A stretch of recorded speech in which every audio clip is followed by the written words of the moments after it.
Friends, welcome to Commerce Tech और मैं हूं यश महेश्वरी। और आज हम बात करने वाले हैं कि कैसे हम जीएसटी जो पोर्टल होता है आपका, वो R1 जो होती है उसको कैसे फाइल करते हैं, या कैसे उसकी नॉलेज क्या क्या चीज़ होती है उसके अंदर, उसके बारे में हम आज बात करेंगे कि जीएसटी R1 कैसे फाइल करें या कैसे हम फाइल कर सकते हैं उसके बारे में। ठीक है, तो आपको कुछ नहीं करना है, आपको जाना है आपका गूगल पे, यहाँ पे टाइप करना है जीएसटी लॉगिन। ठीक है, जैसे आप जीएसटी लॉगिन टाइप करेंगे तो आपके सामने एक लिंक आएगा, यहाँ पे लिखा हुआ services.gst.gov.in। आपको इस जो हाइपर लिंक है इस पर क्लिक कर लेना है, तो आपके सामने जीएसटी पोर्टल है वो ओपन हो जाएगा। उसके बाद आपको, अगर आपके पास आईडी पासवर्ड है, यूज़र नेम एंड पासवर्ड है, तो आप यहाँ से लॉगिन करके आप अपनी जीएसटी R1 देख सकते हैं। उसके बारे में फाइल करने के लिए या भी कोई अदर प्रोसीजर है तो वो कर सकते हैं। अगर मान लो आपके पास आईडी पासवर्ड नहीं है तो उस केस में आपको यहाँ पे हेल्प एंड टैक्स पे फैसिलिटी में जा सकती हैं। ठीक है, सिर्फ और सिर्फ सीखने के पर्पज़ से। तो आपको देखो मिलेगा यहाँ पे जीएसटी नॉलेज पोर्टल, तो आपको यहाँ पे जीएसटी नॉलेज पोर्टल पर क्लिक कर देना है। एंड देन यहाँ पे आपको मिलेगा फाइल रिटर्न्स के नाम से। ठीक है, तो यहाँ पे आपको मिलेगा learn how to file returns, तो ऑटोमेटिक बता रहा है कि हम कैसे जो है रिटर्न फाइल कर सकते हैं, वो हम यहाँ पे पता कर सकते हैं। ठीक है, तो जैसे हम फाइल रिटर्न्स पे यहाँ पे क्लिक करेंगे तो यहाँ पे हमें सभी प्रकार की जो जीएसटी की रिटर्न होती हैं वो उनको तैयार करना या उनको फाइल करना, वो सब इसके अंदर आपको यहाँ पे देखने को मिल जाएगा। ठीक है, आज हम बात करने वाले हैं preparing and filing form GST R1 and E invoice QR code verifier mobile app. अगर देखो आपको इनकी वीडियो से ज़्यादा हेल्पफुल है तो आप इनकी वीडियो यहाँ पे देख सकते हैं जो जीएसटी पोर्टल की यहाँ पे इन्होंने दे रखी हैं। अगर आपको मेरी वीडियो में मज़ा आ रहा है तो हम इस वीडियो को ही कंटिन्यू आगे करते हैं। हम जाएंगे यहाँ पे यूज़र मैनुअल से। ठीक है, तो यहाँ पे यूज़र मैनुअल में क्या होगा, एक और पेज ओपन हो जाएगा यहाँ पे जीएसटी पोर्टल का ही। ठीक है, यहाँ पे एक एक करके उन्होंने हर चीज़ के बारे में अच्छे से डिस्क्राइब कर रखा है हमें। ठीक है, जब आप अपने आईडी पासवर्ड से लॉगिन कर लेते हैं तो उसके बाद आपका जो होता है डैशबोर्ड ओपन हो जाता है। तो डैशबोर्ड के साइड में एक ऑप्शन होता है सर्विसेज के नाम से, और सर्विसेज में एक होता है रिटर्न के नाम से सब हेड। ठीक है, ये सब कॉलम भी आप कह सकते हैं इसे। रिटर्न के अंदर होता है रिटर्न डैशबोर्ड नाम का एक कॉलम। तो रिटर्न डैशबोर्ड के जैसे हम क्लिक करते हैं तो हमारी जो है रिटर्न ऑटोमेटिकली फाइल रिटर्न का जो होता है प्रोसेस वहाँ पर चालू हो जाता है। ठीक है, और हालांकि मैं आपको बताऊं एक बात और, इसके अंदर अगर आपको मान लो यहाँ तक आने की कोई दिक्कत नहीं है तो आप उस केस में क्या करेंगे, डैशबोर्ड पे ही नीचे लिखा हुआ आता है फाइल रिटर्न या एनुअल रिटर्न के नाम से। तो एनुअल रिटर्न तो जो होती है वो साल में एक बार जाती है, वो रिटर्न होती है। और आपको फाइल रिटर्न जो मंथली फाइल या क्वार्टरली फाइल करनी होती है रिटर्न है, तो आप यहाँ पे जा सकते हैं। ठीक है, तो वहाँ पे आपको रिटर्न डैशबोर्ड ऐसा लिखा हुआ आएगा, तो वहाँ पे आप रिटर्न डैशबोर्ड पे क्लिक कर दीजिए। ठीक है, डैशबोर्ड के यहाँ पे ही रिटर्न डैशबोर्ड नाम से आएगा।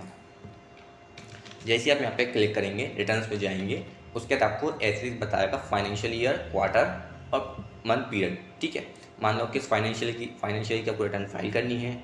वैसे तो ये हमेशा जो करंट मंथ चल रहा होगा तो उसी की यहाँ पर आपको रिटर्न फाइल करने के लिए आपको दिखाएगा। ठीक है, ऑटोमेटिकली। अगर आपको मान लो आपकी बैक रिटर्न पीछे रह चुकी हैं तो वो आप यहाँ पे बैक करके या अपनी सबसे चूज़ करके ऑप्शन को उस रिटर्न पे जा सकते हैं, उस मंथ की रिटर्न को आप फाइल कर सकते हैं। ठीक है, तो यहाँ पे 30-21 में यहाँ पे ऑलरेडी दे रखा है लोगों ने अपने हिसाब से, जो भी बना रखा है उन्होंने, अप्रैल टू जून क्वार्टर, और जो भी मंथ है वो अगर मंथली होती है तो मंथ वाइज खुलती है, क्वार्टरली होती है तो वो क्वार्टर वाइज खुलती हैं।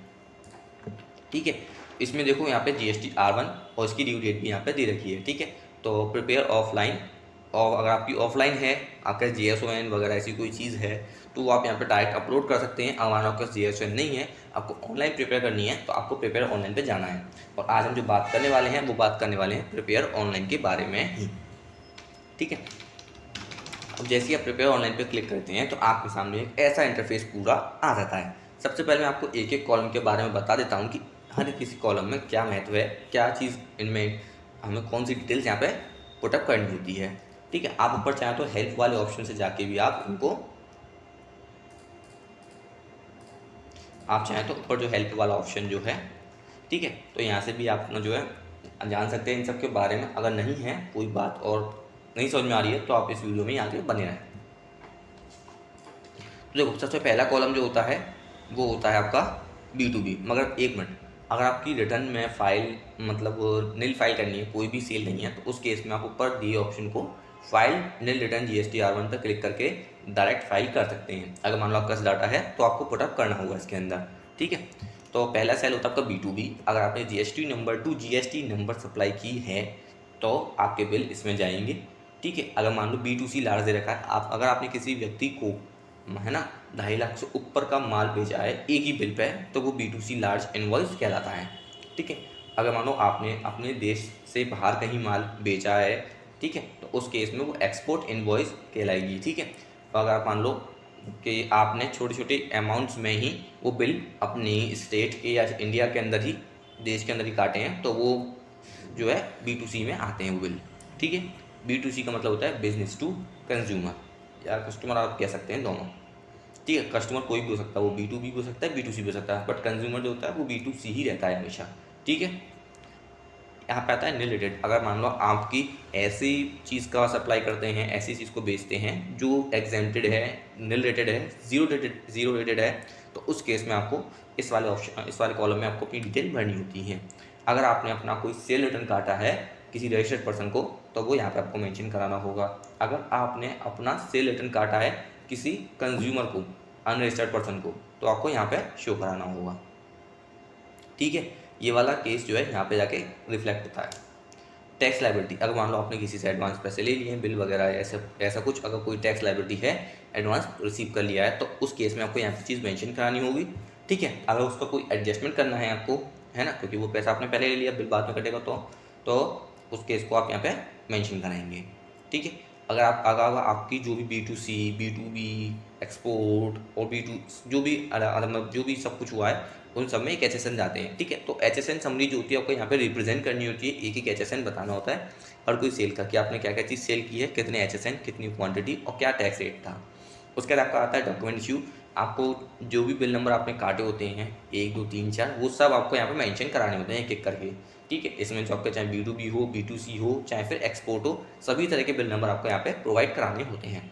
तो मैंने आपको यहाँ तक के 13 कॉलम तक के आपको बता दिए। हालांकि अभी 2 कॉलम नए और आए हैं 14 15 के नाम से, जो कि ई-कॉमर्स ऑपरेटर्स के लिए आए हैं,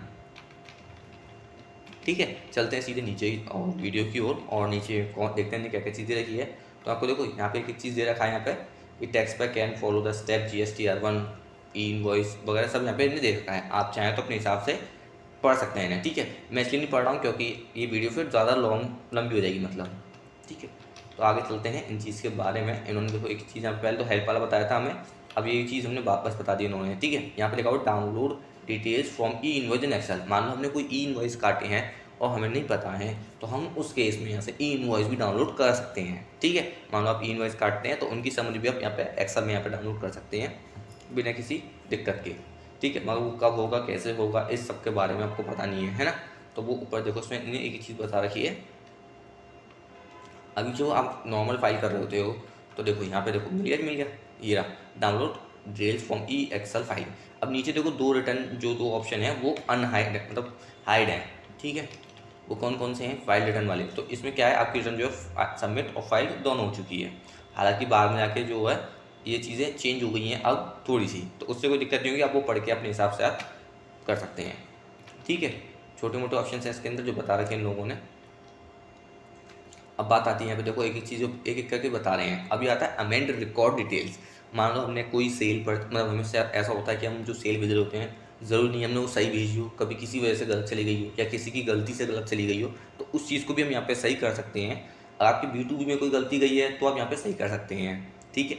आपकी B2C लार्ज में कोई गलती गई है तो आप यहाँ पे सही कर सकते हैं। अगर आपने कोई एक्सपोर्ट का बिल चढ़ाया था उसमें कोई गलती करी है तो वो आप यहाँ पे सही कर सकते हैं 9A में, ठीक है। अमेंडमेंट एक्सपोर्ट्स इनवॉइस में अगर आपने कोई रजिस्टर्ड क्रेडिट नोट कोई दिक्कत करी है तो यहाँ पे, और अनरजिस्टर्ड कोई क्रेडिट नोट में दिक्कत करी है तो यहाँ पे अपने जो चेंज है या फिर जो भी आपको चेंज करना वो कर सकते हैं। मतलब सेल रिटर्न, ठीक है, सेल्स रिटर्न के बारे में कह रहा हूँ इस बारे में, ठीक है। दोनों में 9C को मैंने किया, ठीक है। सेल्स रिटर्न जो कि हमारा होता है डेबिट नोट, ओके। इस चीज़ को पहले यहीं पर क्लियर करते हैं। डेबिट नोट है क्रेडिट नोट जो बनता है, ठीक है। तो आपको जो है सेल्स रिटर्न के बारे में कह रहा हूँ इसमें, ठीक है। क्रेडिट और डेबिट अपने हिसाब से होता है, अगर हम इशू कर रहे हैं या फिर सामने वाली पार्टी इशू कर रही है तो उस केस में क्रेडिट डेबिट का चक्कर यहाँ पे रहता है, ठीक है। अब बात आती है अमेंडमेंट B2C अदर्स। अगर मान लो B2C में आपने कोई गलती कर दी है गलती से, तो आप यहाँ पे सही कर सकते हैं। उसके बाद अगर टैक्स लायबिलिटी में कोई एडजस्टमेंट में या फिर जमा करने में कोई दिक्कत करी है आपने, एडवांस रिसीव डिटेल देने में, तो वो भी आप यहाँ से सही कर सकते हैं दोनों में, ठीक है। अमेंडमेंट रिकॉर्ड जो होता है सिर्फ इन्हीं का होता है, HSN वाइज और डॉक्यूमेंट वाइज का कोई भी अमेंडेड रिकॉर्ड नहीं होता है, इसमें आप देख सकते हैं, ठीक है। और हालांकि अभी तक भी कोई भी अमेंडमेंट रिकॉर्ड नहीं दिया गया है GST पोर्टल पे इसको लेकर, ठीक है। और नीचे तो आपको बताई दिया है यहाँ पे download details from e invoice का, यहाँ पे बताई दिया इन लोगों ने। ठीक है। अब यहाँ पे देखो डाउनलोड करने के लिए बता रहे हैं कैसे ई इनवॉइस डाउनलोड होते हैं, और आपके जो एक जिप फाइल में चली जाती है वो फाइल डाउनलोड होने के बाद आप उन्हें यहाँ से ओपन करके देख सकते हैं। ठीक है, जिप फाइल को ओपन करेंगे तो आपके सामने ऐसे एक्सेल फाइल आएगी, और एक्सेल फाइल ओपन होने के बाद आपके सामने कुछ ऐसा इंटरफेस यहाँ पे आ जाएगा जिसमें B2B कैड नोट जो भी लिखा हुआ है यहाँ पे CDR और एग्जेम्प्टेड वो सब यहाँ पे आपको दिख जाएगा। ठीक है, आपको अपनी फर्म का नेम, GST नंबर और जो मंथ वगैरह सब है, ईयर, वो सब आपको देखने को मिल जाएंगे यहाँ पे। ठीक है, उसके बाद आपको आता है B2B ऑप्शन, कि B2B ऑप्शन पर अगर हम क्लिक करते हैं इसके अंदर तो हमें क्या क्या चीज़ भरना पड़ेगा, मतलब क्या क्या चीज़ भरनी पड़ेगी हमें। ठीक है, तो हम जैसे इस पर क्लिक करते हैं तो देखो आपको कुछ चीज़ तो यहाँ पे देखो ऑलरेडी अगर आपने मान लो इंपोर्ट कर लिया EB बिल डाटे से तो यहाँ पे आपको ऑलरेडी यहाँ पे मिल जाएगा। अगर नहीं है तो आपको यहाँ पे ऐड रिकॉर्ड पे जो होता है यहाँ पर आपको क्लिक करना होता है। ठीक है, तो आपके सामने एक अलग इंटरफेस आता है जिसमें आपको GST नंबर, बिल की डेट, बिल की अमाउंट, ठीक है, और आपके जो टोटल अमाउंट होती है बिल, टैक्सेबल अमाउंट और टैक्स सब उसके अंदर एक एक करके फीड करना होता है। ठीक है, यहाँ पे आपको बता देगा अगर कोई एरर वगैरह होगा तो वो बिल यहाँ पे आ जाएंगे, और कोई भी एरर नहीं है बिल्कुल तो वो यहाँ पे फिर चले जाएंगे आपके। ठीक है, नीचे देखिए यहाँ पे चेक अनचेक यहाँ पे दे रखा है इन लोगों ने, डिस्प्ले हाइड वगैरह कर सकते हैं, बट हालांकि इतनी कोई ज़रूरत नहीं पड़ती है। आपको नॉर्मल काम करना है तो आप उस हिसाब से बिल्कुल नॉर्मल कर सकते हैं इसमें। ठीक है, अगर बाद में कुछ आपको अमेंड भी करना है, कोई भी चेंज करना है तो आप यहाँ पे चेंज कर सकते हैं इस वाले ऑप्शन से, या फिर डिलीट कर सकते हैं। मगर ये सब जब होगा जब आपने P-return फाइल नहीं की हो R1, तब उस केस में। अगर अपनी R1 फाइल कर चुके हैं तो फिर आपको वो बाद में अगले या नेक्स्ट क्वार्टर या नेक्स्ट मंथ में उससे अमेंड आपको करना पड़ेगा। ठीक है, तो अमेंड के रिकॉर्ड जो उस समय नहीं आते हैं वो आपको अगले मंथ में ही करना पड़ेगा, अमेंड जो भी करना होगा आपको। ठीक है, जैसे आप क्लिक करते हैं तो देखो यहाँ पे मैं जैसे बताया था आपको यहाँ पे, तो सेम यहाँ पे GST नंबर देना होता है। तो GST जो आपका जो क्या बोलते हैं आपके GST जो ऑनर होता है उसका जो नेम होता है, ट्रेड नेम, वो यहाँ पे आता है। उसके साथ साथ invoice number, invoice date, total amount, automatically state और इंटरस्टेट या इंटरस्टेट अपने आप ले लेता है, और आपकी जो टैक्सेबल जो टैक्स रेट होता है उस हिसाब से आपके यहाँ पे टैक्स अमाउंट या टैक्सेबल अमाउंट फीड करनी होती है। ठीक है, जैसे मेरा 18% का माल होगा तो 18% में यहाँ पे टैक्सेबल अमाउंट लिखनी है। अगर मेरा 12% में माल है तो 12% यहाँ पे टैक्सेबल लिखनी है, और नीचे हमें यहाँ पे सेव कर देना है। सब कुछ फीड करने के बाद फिर से एक और नई शीट खुल जाएगी, एंड देन फिर से हम यहाँ पे चेक कर सकते हैं। ठीक है, सोर्स है यहाँ पे सब कुछ दे रखा है। ठीक है, आप यहाँ पे चेक कर सकते हैं source, iron date, IRN date. ठीक है, तो यहाँ पे अपने ऑटोमेटिकली यहाँ पे सेव कर देंगे। कोई दिक्कत होगी तो यहाँ पे आपको बता देगा, वार्निंग दे देगा। नहीं है तो आपको बिल्कुल यहाँ पे लिख देगा रिक्वेस्ट एक्सेप्टेड सक्सेसफुली, मतलब आपका बिल मतलब जो है सक्सेसफुली ऐड हो गया है। ठीक है, यहाँ पे आप बता भी सकते हो डीम एक्सपोर्ट है, सप्लाई एक्स्ट्रा लेबर चार्ज है, क्या चीज़ है, वो सब यहाँ पे आप मेंशन कर सकते हैं सब चीज़। ठीक है, ताकि जो भी है पार्टी को सही से सब कुछ चीज़ें मिलें। ठीक है, तो यहाँ पे सेव करते करते आपको यहाँ पे पूरा एक एक चीज़ यहाँ पे उन्होंने बता दी है। तो यहाँ पे B2B, B2C एक एक चीज़ यहाँ पे लिखी हुई है। आप चाहें तो इस जो वीडियो चल रही है यहाँ पे आप इसका स्क्रीनशॉट ले सकते हैं और अपने हिसाब से टाइप वगैरह कर सकते हैं। हालांकि मैं आपको बता चुका हूँ एक एक चीज़ के बारे में, फिर भी अगर कोई डाउट हो तो आप हमें कमेंट कर सकते हैं। ठीक है, यहाँ पे पूरी एक एक चीज़ इन्होंने यहाँ पे बिल्कुल डिस्क्राइब करके बताई है। अब आती है बात B2B इनवॉइस। यहाँ पे इन्होंने, अब मान लो एक तो ऐसे आता है और एक ऐसे आता है। ठीक है, अब आपका ये रेड हो रहा है, ब्लू की जगह रेड हो रहा है, तो इसका मतलब आपकी R1 यहाँ पे B2B में कोई ना कोई दिक्कत है, कोई ना कोई एरर है, या तो आपने किसी पार्टी का बिल चढ़ाया है तो वो पार्टी बंद हो चुकी है, कुछ भी हो सकता है। तो इस चक्कर में तो आपको ये एरर देगा, और जब तक एरर आएगा जब तक आपकी GST R1 जो है फाइल नहीं होगी, है ना। तो मैंने आपको बता दिया, जब तक आपका बिल्कुल ग्रीन टिक नहीं आ जाएगा लिखा हुआ, तब तक आप अपनी GST R1 बिल्कुल सही तरीके से फाइल नहीं कर सकते हैं। ठीक है, तो मैंने इसके बारे में बताई थी कि आपको क्या क्या चीज़ें फाइल या फीड करनी होती हैं इसके अंदर, R1 के अंदर B2B वाले हेड में। ठीक है, यहाँ पे मैंने बताया था डीम एक्सपोर्ट है, सप्लाई है, आपके हिसाब से अपने आप ये ऑटोमेटिक लोगो मिलेगा। ये सब चीज़ें आपको टिक करने के लिए, अगर नहीं है तो आपको ये चीज़ें नहीं मिलेंगी। ठीक है, नहीं है तो आपको इनवैलिड रहेंगे, एक तरह से मान के चलिए आप। ठीक है, अगर है तो उस केस में थोड़ा बहुत चेंजेस कर सकता है, तो वो बात अलग है। इस केस में हम उसके लिए कोई चीज़ नहीं करेंगे। ठीक है, बैक बटन पे जाकर आप चेक कर सकते हैं, तो सिर्फ नॉर्मल सी बात है, आप कर सकते हैं। तो इसलिए मैं इन चीज़ों को जो है नीचे के यहाँ पे पुटअप कर रहा हूँ आपका। ठीक है, यहाँ पे अब मैं चलता हूँ चीज़ें। देखिए यहाँ पे इन्होंने चीज़ें बात कर दी है B2B के बाद रिलेटेड सप्लाई के बारे में डायरेक्ट। तो ऐड रिपोर्ट करके आप रिलेटेड सप्लाई भी जो है, एक मिनट, इन्होंने एक चीज़ गलती करी, पता है क्या, यहाँ पे इन्होंने जो है रिलेटेड की लगा दिया है फ़ोटो, जबकि इन्हें यहाँ पे रहना था B2C लार्ज इनवॉइस के फ़ोटो। ठीक है, तो इनकी ये गलती मानी जाएगी मेरे ख्याल से। पोर्टल पे इन्होंने ये जो चीज़ है वो गलती है इनकी। ऐड रिकॉर्ड करके आप B2C लार्ज इनवॉइस है वो यहाँ पे क्रिएट कर सकते हैं। अगर EB बिल है दोबारा तो आप वो भी मेंशन यहाँ पे ऐड करके कर सकते हैं, जैसे B2B में करते हैं। अब सेम चीज़ आपको यहीं पे मिलेंगी जो B2B में थी, वही चीज़ यहाँ पे B2C लार्ज में मिलेंगी। ठीक है, उसका आता है B2C लार्ज इनवॉइस। देखो अब देखो यहाँ पे दिया नहीं दिया फोटो, तो वो ये थोड़ा सा गलती लगती है मुझे लगता है ये शायद ऊपर होना चाहिए था। उसका आता है एक्सपोर्ट इनवॉइस। अगर मान लो एक्सपोर्ट इनवॉइस है तो उस केस में आपको क्या क्या चीज़ की नीड पड़ने वाली है R1 फीड करते समय। सबसे पहले आपके सामने एक ऐसा पॉपअप आएगा जिसको आपको ओके कर देना है, ठीक है, पढ़ के, मगर बिना पढ़े नहीं। उसके बाद यहाँ पे आपको ऐड रिकॉर्ड पर क्लिक करना है ताकि आप अपने जो एक्सपोर्ट इनवॉइस हैं वो फीड कर सकें। जैसे आप ऐड करेंगे तो आपसे पूछेगा पहला इनवॉइस नंबर, आपका इनवॉइस नंबर क्या है, इनवॉइस डेट क्या है, पोर्ट कोड क्या है जिस पोर्ट से आपने माल भिजवाया वो, शिपिंग बिल नंबर क्या है, शिपिंग बिल डेट क्या है, वो कितनी इनवॉइस का बिल है। और सबसे मेन बात आती है जीएसटी पेमेंट, कि आपने विद पेमेंट ऑफ टैक्स आपने अपना जो माल सप्लाई किया एक्सपोर्ट या विदाउट पेमेंट ऑफ टैक्स। ठीक है, मतलब एक तो आप टैक्स लगा के माल सप्लाई कर रहे हैं एक्सपोर्ट, एक बिना टैक्स लगाए, तो उसमें जाता है। अगर आपने टैक्स लगा के सप्लाई किया है तो आपको यहाँ पे जो है टैक्स मेंशन करना पड़ेगा। ठीक है, अब विदाउट है तो ऑटोमेटिकली ये हाइड हो जाएगा टैक्स के कॉलम ऑटोमेटिकली आपकी। ठीक है, एंड देन आपको फिर से ओके कर देना है, एंड देन वापस आपका जो है एक्सपोर्ट का बिल भी फीड हो जाएगा। ठीक है, उसके बाद आता है B2C अदर्स। सबसे ज़्यादा यूज़ होने वाला कॉलम यही है, B2C अदर्स एंड B2B। यहाँ पे आपको ऐड रिकॉर्ड पर क्लिक करना है, सेम सब में ऐड रिकॉर्ड आएगा, और आपको यहाँ पे स्टेट चूज़ करनी है किस स्टेट में अपने माल सप्लाई किया है B2C, एंड अपनी टैक्स वाली वैल्यू जो है वो आपको फीड कर देनी है। उसके बाद आपका जो टैक्स रेट है वो यहाँ पे डिफाइन कर देना है, तो ऑटोमेटिकली टैक्स रेट कैलकुलेट होकर आपका यहाँ पे आ जाएगा। ठीक है, और अगर सेस वगैरह ऐसी कोई चीज़ है तो आप अपने हाथ से खुद सेल्फ मेंशन कर सकते हैं। ठीक है, तो यहाँ पर आपको मैंने बता दिया, जैसे आप सेव करेंगे तो आपका ये भी रिकॉर्ड भी सेव हो जाएगा। ठीक है, और अगर IGST है स्टेट के बाहर है तो उस केस में भी अपने आप ले लेगा ये ऑटोमेटिक। बस आपको स्टेट चूज़ करनी है, सिर्फ आपने कौन सी स्टेट अपना माल सप्लाई किया है, बाकी सभी अपने आप संभाल लेता है। ठीक है, तो बैक बटन आप सेव कर सकते हैं, और बैक बटन से आप वापस बैक आ सकते हैं। इस तरह से आपके सामने ये शो हो जाएगा स्टेट नेम, टैक्स रेट, और कितना टैक्स वैल्यू आपने दी है इनको, और कितना टैक्स आपने जमा किया है वो सब यहाँ पे आपको ये शो करा देगा। ठीक है, तो होता है B2C अदर्स, यहाँ पे खत्म होता है। उसका बाद आपका nil rated supply. Nil rated supply किन के लिए है ये बता देता हूँ मैं। तो इस तरह से यहाँ पे आएगा, तो यहाँ पे 4 केस होते हैं एग्जेम्प्टेड वाले, मतलब नील रेटेड वाले में भी। इसमें होते हैं 3 कॉलम, नील रेटेड, एग्जेम्प्टेड और नॉन GST। दो होते हैं स्टेट के अंदर के, और 2 होते हैं स्टेट के बाहर के। मान लो अपने स्टेट के अंदर किसी ऐसे व्यक्ति को माल बेचा है जिसके पास GST नंबर है, तो फर्स्ट वाले कॉलम में फॉल करेगा। अगर मान लो स्टेट के अंदर ही किसी ऐसे व्यक्ति को माल बेचा है जिसके पास GST नंबर नहीं है, तो वापस सेकंड लाइन का जो कॉलम्स है उनमें फॉल करेगा। मान लो आपने स्टेट के बाहर किसी को GST नंबर पर बेचा है वो माल, GST नंबर वाले को, तो आपको थर्ड कॉलम में फॉल करेगा। और वहीं आपने अपनी स्टेट के बाहर कहीं ऐसे व्यक्ति को बेचा है जो कि GST नंबर नहीं रखता है, तो वो आपका नीचे फोर्थ कॉलम में फॉल करेगा। अपने हिसाब से आप चेक कर सकते हैं नील रेटेड कौन सा है, एग्जेम्प्टेड कौन सा है, और नॉन GST कौन सा है। हालांकि मैं इस पर भी बहुत जल्दी वीडियो बनाने वाला हूँ कि नील, एग्जेम्प्टेड और नॉन GST तीनों में क्या अंतर है। ठीक है,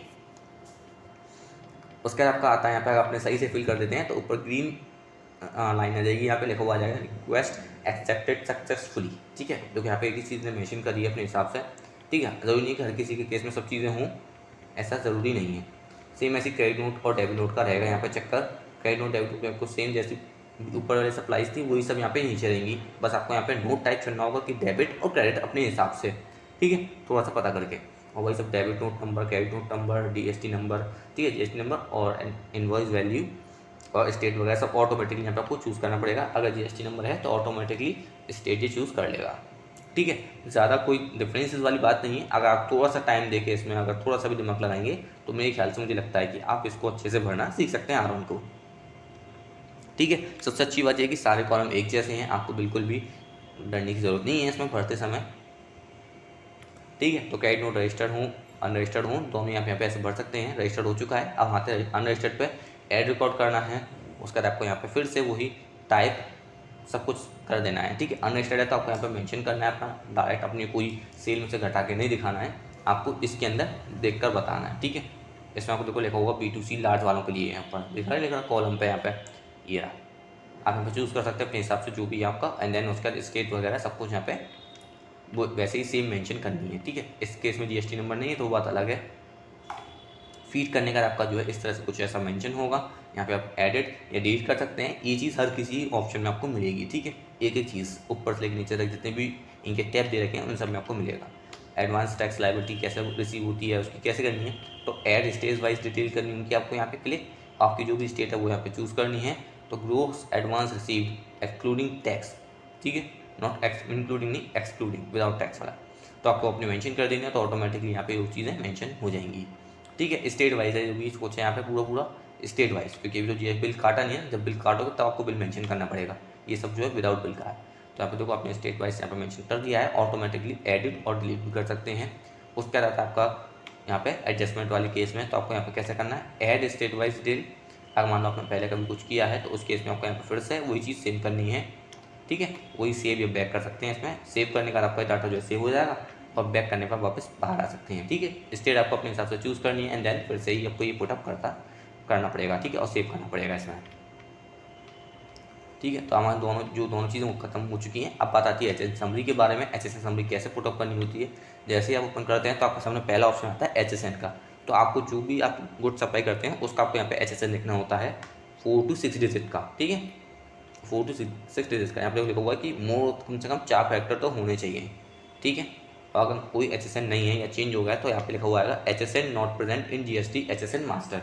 तो उस केस में आपको क्या करना होगा, GST का मतलब जो आपका जो HSN है वो आपको चेंज करना होगा, पता करना होगा कि नहीं वो HSN क्या चल रहा है, तो आपको यहाँ पे मेंशन करना होगा। ठीक है, HSN लिखने के बाद ऑटोमेटिकली उस आइटम का जो डिस्क्रिप्शन है आपको यहाँ पे देखो मिल जाएगा, नाम वगैरह। उसके बाद यहाँ पे आपको जो है एक एक चीज़ मिल जाएगी। यहाँ पे टोटल क्वान्टिटी भरनी है आपको। ठीक है, यूनिट जो होती है वो यहाँ पर आपको क्वांटिटी भरनी है, पीस है, यूनिट है, जो भी है वो, एंड देन कितने नंबर है वो, taxable value, tax rate, IGST, CGST, SGST और सेस, वो सब आपको यहाँ पे अपने हिसाब से डाटा के हिसाब से भरना है। ठीक है, वैसे तो आप इसमें पढ़ के भरेंगे तो अच्छा रहेगा, मेरी बातों में ज़्यादा ना है। ठीक है, मतलब कि मैं अगर जल्दी जल्दी बोल रहा हूँ तो उस केस में कह रहा हूँ आप थोड़ा पढ़ लें उस समय। ठीक है, HSN भरना है, टाइप करना है, डिस्क्रिप्शन अपने आप आ जाएगा।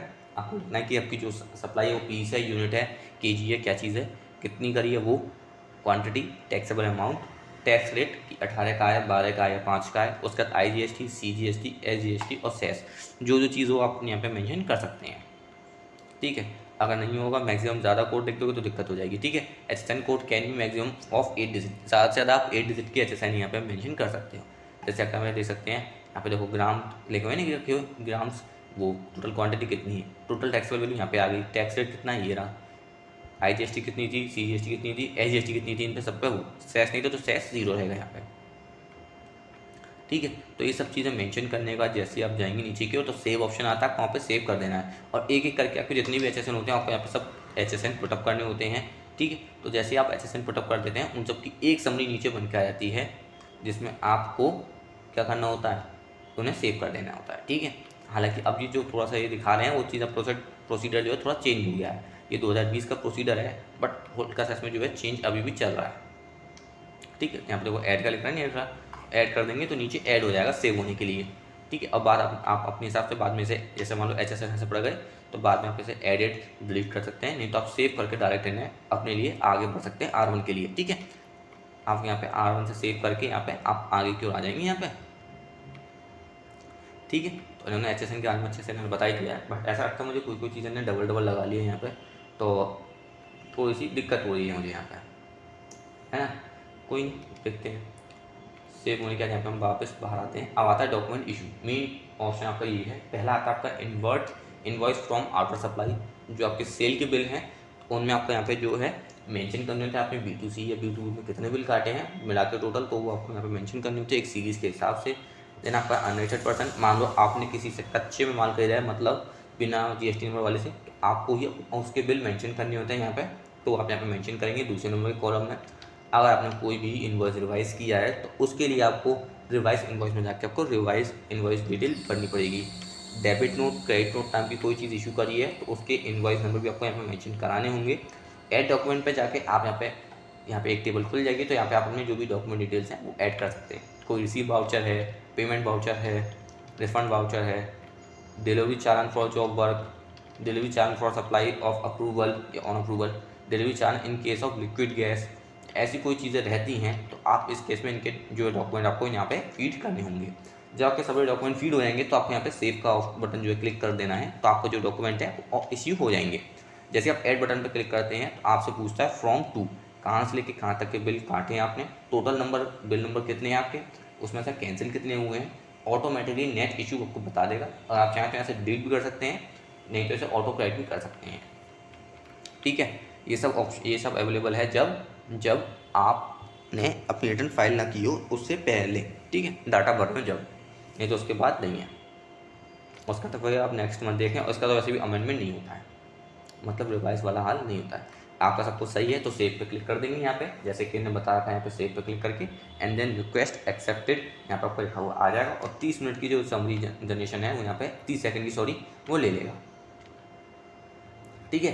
तो आपको मैंने बता दिया कहाँ पे क्या चीज़ बननी होती है, फिर भी आप चाहें तो ऊपर हेडिंग पढ़ लीजिए एक बार, तो उससे थोड़ा आपको अच्छा लगेगा, क्योंकि इसमें क्या होगा आप अच्छे से यहाँ पे कर लेंगे, ठीक है। तो आपको हर चीज़ें अच्छे से पता चलती रहेंगी यहाँ पे, क्योंकि हो सकता है वीडियो में ना पता चल पा रही हो, तो आप खुद भी ट्राई करें एक बार, तो थोड़ा अच्छा रहेगा अपने हिसाब से, ठीक है। अब अमेंडमेंट भी सेम वैसे ही है, बस फर्क कितना होता है, 2 कॉलम बढ़ जाते हैं, किस कॉलम में किस फाइनेंस ईयर में आपको क्या इनवॉइस नंबर अमेंड करना होता है। तो आप जैसे यहाँ पे जाएंगे तो आपको ऐड अमेंडमेंट क्लिक करना है, ठीक है। तो आपको मिलेगा किस ईयर में चेंज करना है, आपको कौन सा इनवॉइस नंबर है, यहाँ से आप चेंज कर सकते हैं B2B में जाके, ठीक है। B2B अमेंडमेंट यहाँ पर आपको सारे ऑप्शन डबल दिखेंगे, bill number revise, invoice date revise, बस आप पार्टी के GST नंबर वगैरह ऐसी चीज़ें चेंज नहीं कर सकते हैं, बाकी सब चीज़ आप यहाँ पे अमेंड कर सकते हैं, ठीक है। तो अमेंड के जितने भी रिकॉर्ड हैं वो आप यहाँ सब पे अमाउंट जो अमेंड करने वो आप कर सकते हैं। अमेंडमेंट का मतलब होता है रिवाइज करना, ठीक है, सही करना, कोई गलती की हो उससे सही करना हो तो, ठीक है। कोई सेम आप एडिट भी कर सकते हैं, डिलीट भी कर सकते हैं आपने जो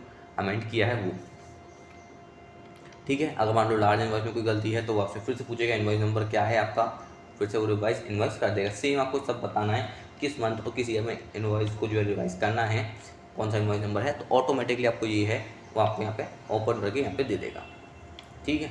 सेम ऊपर जो ऊपर वाले प्रोसीजर थे वही सेम नीचे प्रोसीजर आएंगे, और जो चीज़ चेंज करनी है वो आप यहाँ पे चेंज कर सकते हैं, सिवाय पार्टी के नाम और GST नंबर के अलावा बाकी सब चीज़ यहाँ पे आप अमेंड कर सकते हैं, ठीक है। एक ही चीज़ एक्सपोर्ट हो, क्रेडिट नोट हो, रजिस्टर्ड पर्सन हो, ठीक है, या फिर एडजस्टमेंट हो टैक्स लाइबिलिटी वाला, या फिर टैक्स लाइबिलिटी हो एडवांस रिसीव वाला, वो सब यहाँ पे आपने चेंज कर सकते हैं इजीली, ठीक है। और देखते हैं नीचे कोई और चीज़ तो नहीं थी वैसे, तो मेरे ख्याल से अब एक एक चीज़ पूरी हो चुकी है, बस लास्ट प्रोसेस बचा है वो आपका बचा है फाइल करने वाला, कि फाइल कैसे करते हैं, ठीक है।